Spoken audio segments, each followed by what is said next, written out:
The second group of cedars I'll be working on today is my clump style cedar, and this is another natural arrangement. I didn't arrange any of these trees. I dug it up as a clump and have just worked with, you know, what I had. So all these trees are nicely kind of fanning out, and it's a really pleasing arrangement. And I've been working on it over the years to make it look more and more miniature. There's a lot of pruning to be done on this group of trees, and I'm trying to decide where to start. Do I start on the main tree?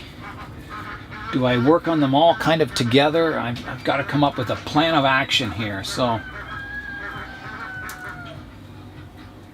like, I don't want to reduce the apex down too much if I have to keep this wide. I think I might start on these smaller trees, getting them kind of pruned up and compact.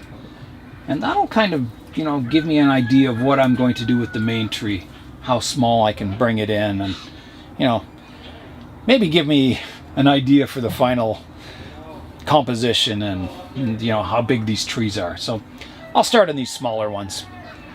This clump of trees will also need repotting this spring. You can see down here it's kind of bulging out of the soil or out of the pot, and I don't like that look, that rounded kind of look around the edges of the pot. I like them to kind of taper almost straight down towards the edge of the pot. So it definitely needs repotting. So I'm going to start on this tree. There's one tree that kind of crosses. There's the main tree, then there's a second, third, and a fourth tree on this side, and then there's a fifth tree over on this side. So this one tree kind of crosses the trunks of these other two, and it kind of hides the root base a bit of these other two trees, but it looks so natural that I like it. It's like if someone planted trees in a clump style, no one would ever have this kind of crossing type tree. So it just makes it look totally natural, which it is. I like that look. Well, the ducks are all in my washing station I use to wash my roots off when I'm repotting. Now the ducks are all in it. I'll show you that. Hi guys. What are you guys doing in my bonsai area, eh? Alright, so basically I'm going to prune up these branches, getting them more compact. This is a nice kind of flowing, drooping, arching branch. It'd be tough to prune that one back. I'll leave it for now. But I will start up here. Getting everything more compact at the apex here. Now there is, part of this apex is going straight up here, and it's kind of just underneath the canopy here. I think I would rather it stretch out a little further and then maybe start growing up. So I'm going to get rid of this one. Like that. And maybe I should get this leader off here. Making, this a little more compact. And I'll prune this one back to here. I think that's got that apex pruned up. I may decide to change it. I don't know. We'll see. We'll see as I get it, as I start pruning back. I think I'll be able to see more and more of the branches and the overall design and make my decisions from there. So I'm just kind of making everything a little more compact now. Getting rid of any really large, long branches that are just growing straight without any subdivision. I can pinch some of these back. And then there is another kind of apex in here.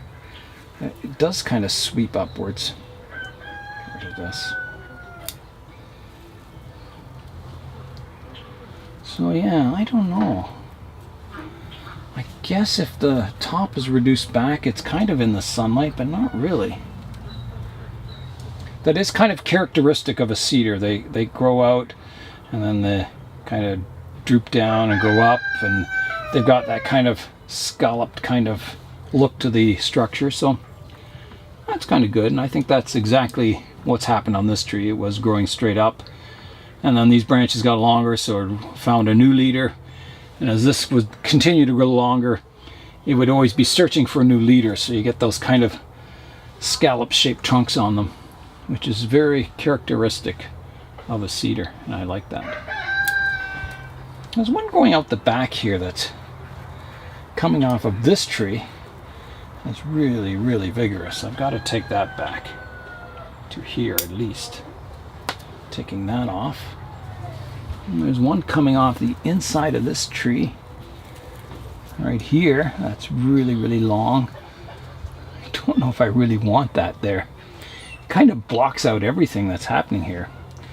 I'll take this back short for now, like that. Take this back. Kind of gives you a bit more of a view of the trunks here. There's one growing in towards the tree. I want to get rid of that. This tree also has a rocket branch here I'm going to remove, so that one's gone like that. It just was shooting straight up and didn't look very natural. I think there's a straight section in the apex here that doesn't look good, and it's really weak.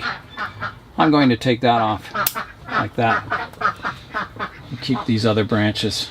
Let's reduce this back a bit like that. So that's kind of getting this tree pruned up. I'll take this one back a bit further. Now I've got to decide about this nice sweeping branch here. So I'll have to step back and look at the overall design and see if that would look good in the future. Here's a look at the front view now, and I'm looking at that sweeping branch here, trying to decide, do I like that or not?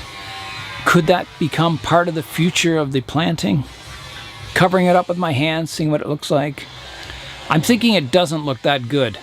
All those hanging branches, they kind of... There's a nice negative space in this area. It looks like you could walk around the tree. And with all those hanging branches, it kind of... I don't know, there's a lot of weight over on this side that kind of competes with the main tree. Difficult decision, for sure. I mean, it's kind of a cool feature having those branches hanging down.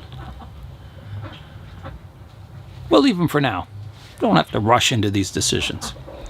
I will prune them back so they're not touching the ground back there. Alright, so I'm looking at these hanging branches, and if I imagine a person would be about this big, so I want enough clearance to walk around here. So I'm going to prune some of these hanging branches back, but keeping the weeping part for now. And maybe forever. It all depends on what I decide. So that's got a little bit more clearance here. Now I gotta get these ones at the back here too. They're hanging really low. It's kind of exciting, you know, when a tree gives you opportunities like this. When you've got hanging branches, and, you know, it's something you have to decide if you want to keep them. And that's with any bonsai. When you get a new shoot developing on a tree, you have to decide, well, do I want that shoot, or do I want to prune it away? There's a long one back here I'm going to reduce back to here, like that. I want to reduce this one back, you know, just so each tree has its own space and a bit of space around it, so they're not all just, doesn't look like a big hedge or a big bush. It's important to keep each tree to look tree-like.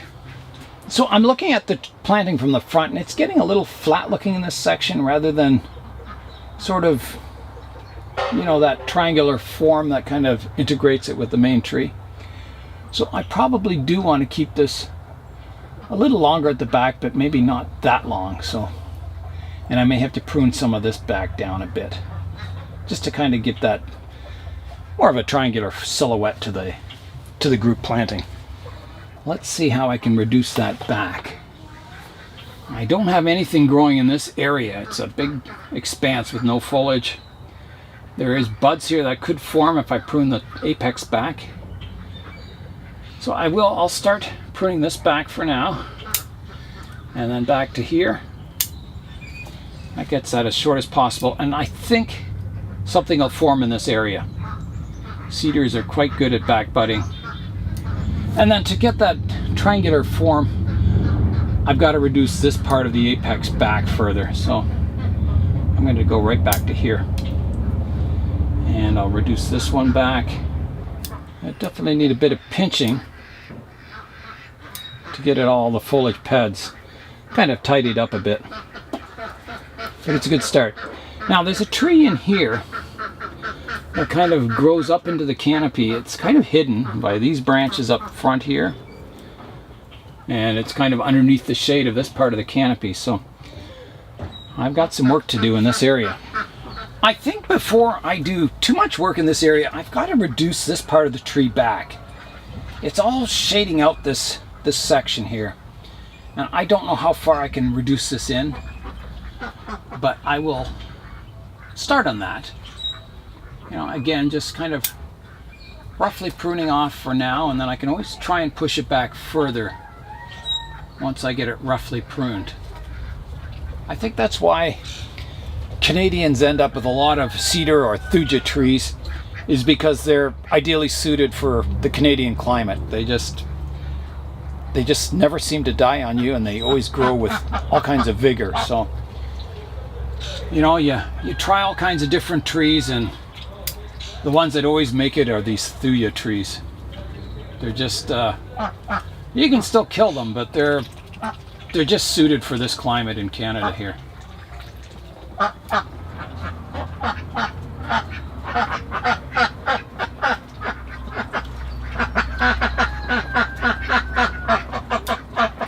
The ducks are back.